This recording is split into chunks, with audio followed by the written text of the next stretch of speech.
In 1946, very few families lived in Riverbend community, and most of these families did not attend church. Reverend J. A. Crumley, a retired minister, his wife Sally, and her sister Miss Ophelia Merck moved here. One Sunday morning, a little boy had drowned in the Chattahoochee River. Miss Crumley remarked that if we had had a church, maybe that boy would have been in church instead of swimming.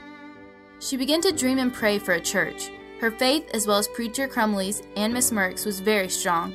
They didn't just dream and pray, they did something about it. Soon after God birthed this desire in her heart, Miss Crumley began organizing prayer meetings in her home. In fact, they would oftentimes have church services in her basement. Later, a house belonging to the Gilstrap family was rented and services were held there for 6 months. Mr. and Mrs. Crumley asked our Chattahoochee Baptist Association to assist in starting a Baptist church in this community, and this request was granted. Then on December 15, 1946, a group of men and women met at Roper's Hill. The day was set for constituting the church. 18 charter members came forward with letters from various churches and 3 the next Sunday, making 21. The first unit of Riverbend Church was completed August 1947.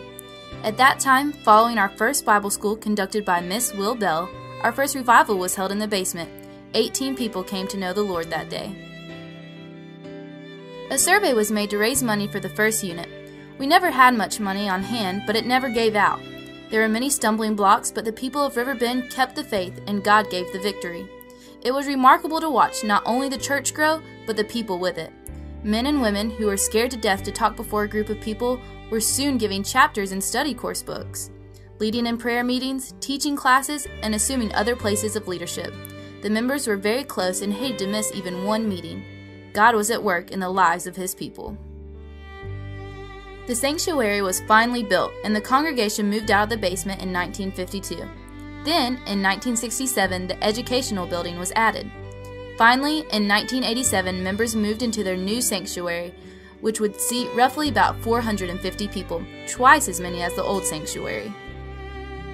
A lot of things have happened since that day in 1947. God has sent hundreds of Riverbend members to spread the message of the gospel to the uttermost parts of the earth, including countries such as India, Argentina, Portugal, Moldova, Vancouver, Canada, Uganda, Haiti, Kenya, and dozens of other locations across Asia, Africa, Europe, and North and South America.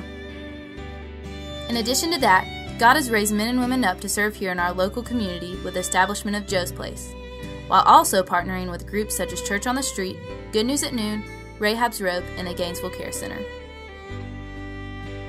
In fact, what God began in the hearts of a few people 65 years ago is still continuing today.